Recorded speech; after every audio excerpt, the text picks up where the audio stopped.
Hello again. I just wanted to do perhaps one last video regarding the Inknote Color Plus. Just as a reminder, the purpose of me putting these videos out is that before I purchased my device, which I received a little over a week ago, there just wasn't a lot of information out there, and the information that was posted was, not necessarily from a third party. So I wanted to make these videos and do posts on Reddit to try to explain the strengths and the weaknesses of the device, and to put information out there that would have been nice if that information had been there when I made my purchase. I have no regrets about purchasing this device. I don't want to insinuate that. I'm actually quite pleased with it, but the purpose is for folks to be better informed, because there's just a paucity of information out there, particularly with this company and especially with this particular device. Since my last few videos, I've decided to um, go a little bit deeper in a couple areas. We're going to take a quick look at note taking again. We're going to look at more comic book images in this video. But I also wanted to share something that I received since I recorded my last video, which is the case for the Bigme, which I bought separately from the device. And that case is actually right here. You can see kind of the backside of that case. It blends in with the desk. But if we flip it over, you can see the inside of it, a nice smooth material. And what's really neat about this case is that it is magnetic. So if I take my device, all I'd have to do is just approximately put it in the right spot. It snaps in perfectly. I can fold this over, and it has a nice flap that makes sure that the pen is held in place. If I kind of tilt it like this, you can see there's kind of a granular pattern, which is really nice. It kind of has a nice shine to it. This has wake up capability, so if I flip this over and go like this, see it automatically switches from standby mode into active mode, and then back again if I were to close this up. I love this case. I'm a little bit of a stickler as it comes to cases. I think the Remarkable 2 probably has the best case out there, but this is not that far behind from it. It's very reminiscent, actually, of the Supernote case, specifically in terms of the thickness of the case. This is not a leather or faux leather material. I'm not quite sure how you describe it. I guess it's a form of plastic, I suppose, at least on the outside. But it feels high quality. It looks great. I use my tablet really in this setting on top of my desk, and so it has a nice, I think the cover works well with my desk. Um, this is one area where I think Bigme you really can see how this device in particular is trying to compete with books. And if you think about it, Bigme and books are pretty much playing in the same market space because they're both, Android 11 devices with note-taking functionality, etc. Books, I think, has the clear advantage when it comes to their operating system, and particularly around the number of features that they provide. I'm really happy with the books ecosystem. But Bigme is competing against that, and where is it competing the most? Well, in this particular device, obviously the color is an aspect of it. I think the Bluetooth stylus, book styluses are pretty good. They're kind of in the middle in my mind. They're not a heart of metal pen, which I consider to be the premier stylus out there, although of course that stylus can only be used with the Supernote. And I don't know the quality of the Bigme stylus is better, but the fact that it has the Bluetooth functionality, um, I think it makes it competitive versus what you get with books. And then the cover. Books cannot, for the life of them, make a decent cover.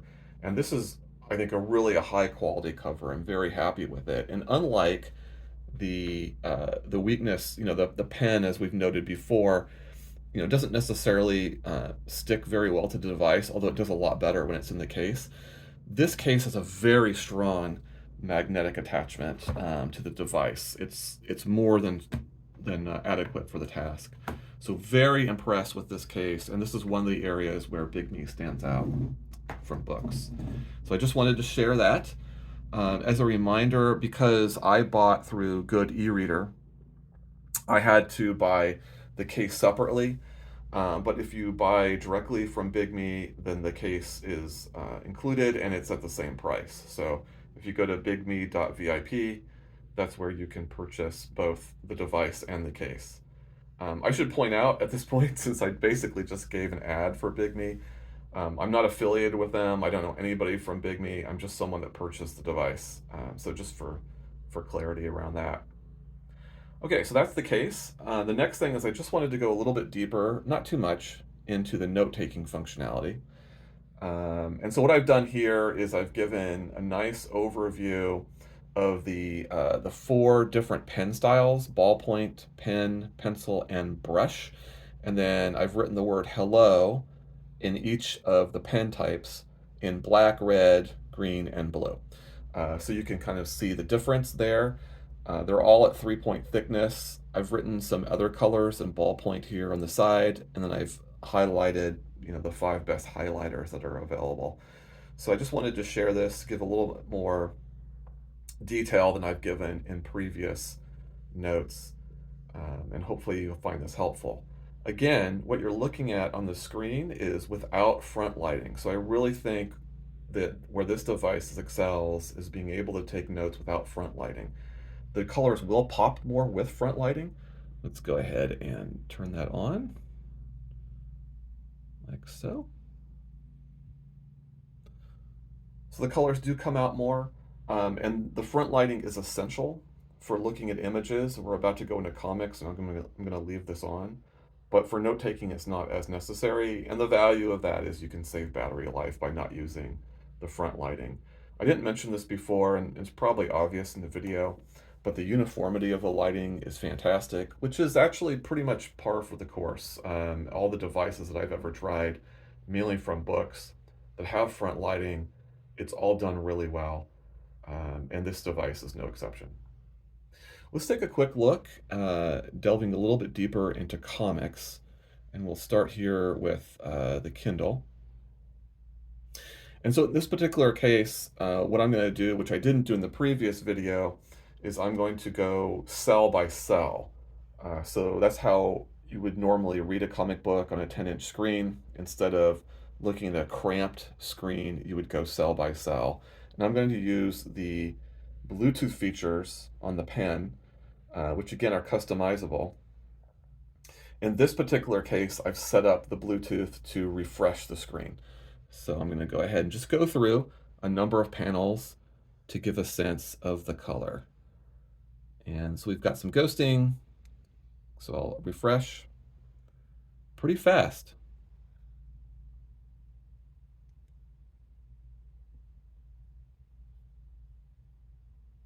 Again, I'm getting rid of the ghosting by refreshing with the Bluetooth button.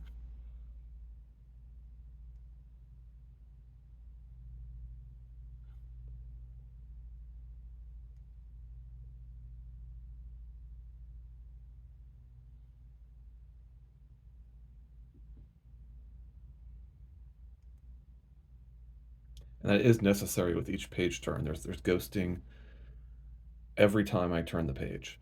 Sometimes more acceptable than others, but that is a thing that you should be aware of.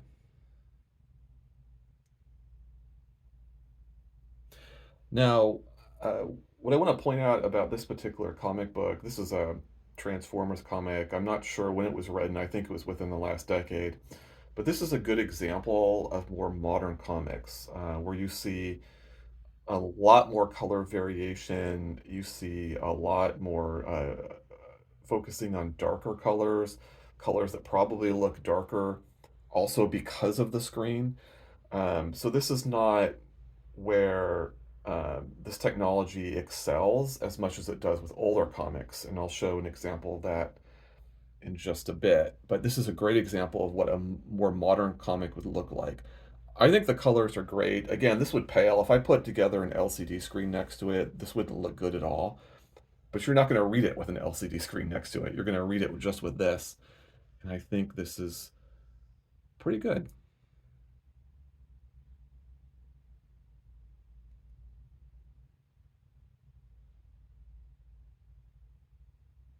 Not too much, not too bad ghosting on that one. I didn't refresh that one. Go.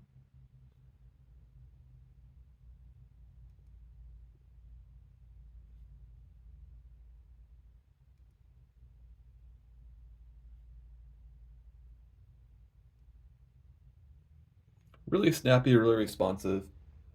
Again, on most of these, I'm pressing the Bluetooth button to refresh it, but that's not that annoying actually. It's pretty straightforward, and you can see how quickly it is. I mean, let's go 1001, 1002.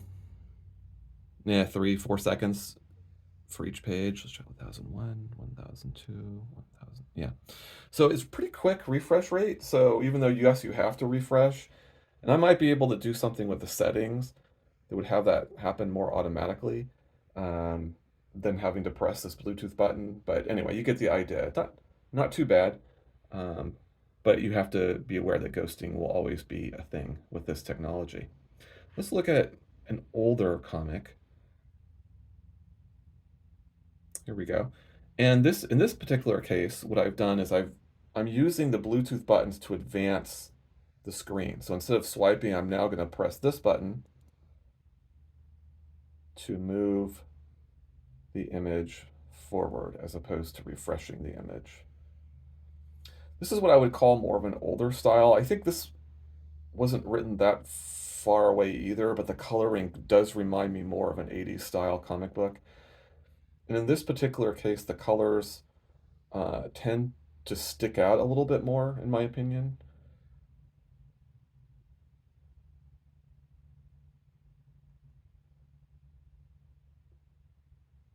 So I'll have to swipe to get rid of the ghosting. Lots of yellows and greens.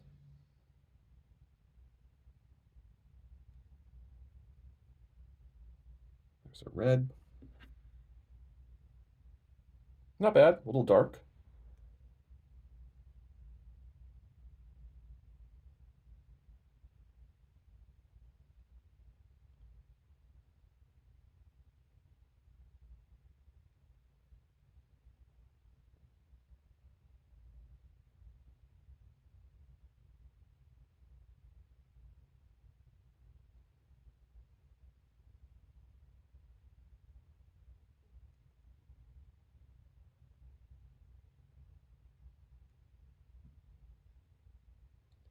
Just do a couple more pages here. The ghosting isn't quite as bad as this one, as it was with the other comic. And that might be due to my settings on this particular app. I mean, it's there, but it's not nearly as noticeable.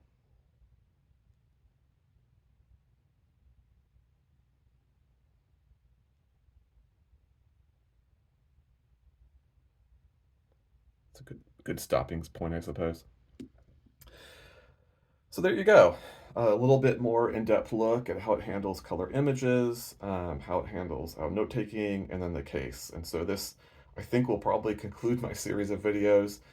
Again, just to reiterate, I'm a fan of this device. I think it's a fantastic device. It's a perfect device in my case at home on the desk. A little notepad is available if I ever need it. I don't like this for work because it doesn't have an ability to record to-dos as you have with the Supernote.